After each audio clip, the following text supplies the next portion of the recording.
Rowdy sheeter Kurmapu Ramarao రికమెండేషన్తోనే Pathapatnam SI K Madhusudan Rao Vistrutha Dalitha సంఘం ఐక్యవేదిక నాయకులపై అక్రమ కేసులు పెట్టారని విస్తృత దళిత సంఘం ఐక్యవేదిక రాష్ట్ర కో కన్వీనర్ కార్యదర్శి యడ్ల గోపి బుధవారం మీడియా ముందు ఆరోపించారు.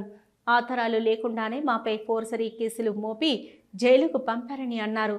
మాపై పెట్టిన అక్రమ కేసులు రౌడీ షీట్ ఎత్తివేయకపోతే చట్టపరమైన విచారణ ఎస్ఐ కె మధుసూదన్ రావు రౌడీ షీటర్ కుర్మపు రామారావు ఎదుర్కోక తప్పదని అన్నారు. అంతకుముందు మాట్లాడిన విస్తృత దళిత సంఘాల ఐక్యవేదిక రాష్ట్ర కన్వీనర్ బూసు వెంకట్రావు కేసుల విషయంలో పాతపట్నం ప్రాంత పోలీస్ అధికారి దళితులపై వివక్ష చూపిస్తున్నారని మండిపడ్డారు. ప్రజా సమస్యలపై పోరాడుతున్న దళిత సంఘాల నాయకులను అక్రమ మార్గాన కట్టడి చేస్తూ పాతపట్నం పోలీసులు వారిపై రౌడీ షీటు వేశారని ఆరోపించారు. రౌడీ షీట్ వేయడానికి ఆంధ్రప్రదేశ్ హైకోర్టు కొన్ని మార్గదర్శకాలను ఇచ్చిందని, ఆ ప్రకారం శాంతి భద్రతలకు పరిపరి విధాల విఘాతం కలిగిస్తూ 5 కేసులు ఆ వ్యక్తిపై ఉన్నట్లయితే అతని మీద మాత్రమే రౌడీ షీట్ వేసి అతనిని పూర్తి పోలీసు నిఘాలో ఉంచాలని, సంవత్సర కాలం పాటు పరిశీలన తర్వాత ఒకవేళ అతనిలో పరివర్తన కలిగితే అతనిపై రౌడీ షీట్ను తీసివేయవచ్చని ఈ విషయం పోలీస్ స్టేషన్లో సాధారణ కానిస్టేబుల్ దగ్గర నుంచి అందరికీ తెలుసునని అన్నారు. ఈ వ్యవహారంలో లేని విస్తృత దళిత సంఘం జిల్లా కార్యదర్శి యడ్ల గోపిపై ఫోర్జరీ కేసులు పెట్టి రౌడీ షీట్ వేయడం దారుణమన్నారు. బాణన వెంకట్రావు ఇచ్చిన ఫిర్యాదుపై సరైన చర్యలు తీసుకోకుండా సెల్లి శ్రీనివాసరావు ఇచ్చిన ఫిర్యాదుపై స్టేషన్ బెయిల్ వచ్చే సెక్షన్తో పాటు 10 ఏళ్ల పాటు శిక్ష పడే సెక్షన్లు బనాయించి వెంకట్రావును యడ్ల గోపిని పాతపట్నం ప్రాంత పోలీస్ అధికారి ఉద్దేశపూర్వకంగానే ఇరికించారని ఆరోపించారు. ఎస్ఐకు శ్రీనివాసరావు సమీప బంధువు కావడమే ఇందుకు కారణమని ఆరోపించారు. విస్తృత దళిత సంఘం నాయకులు మరో 4 వ్యక్తులపై పెట్టిన అక్రమ కేసులను రౌడీ షీట్లను ఎత్తివేయాలని డిమాండ్ చేశారు.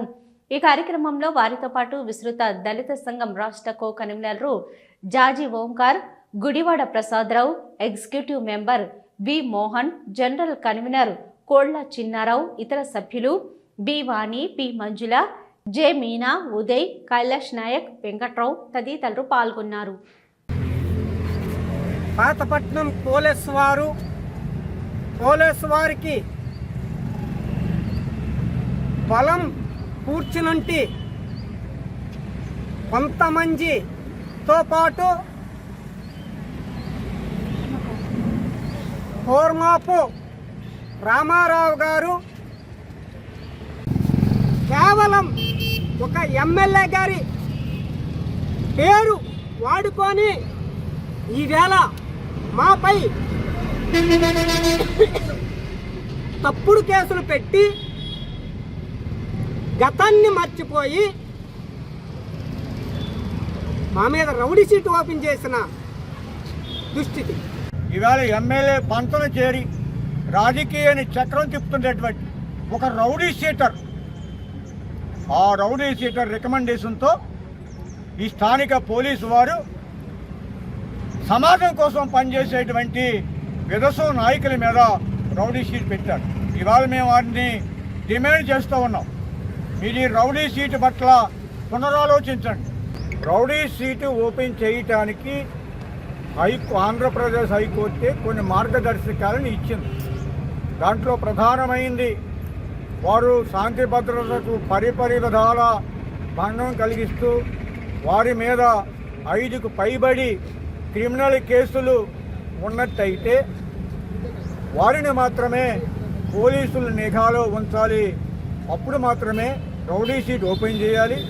ప్రతి సంవత్సరం మాత్రం ప్రవర్తన మీద నిఘా పెట్టి సమీక్ష పెట్టి అవసరమైతే సత్ప్రవర్తన అయితే ఎత్తివేయాలి.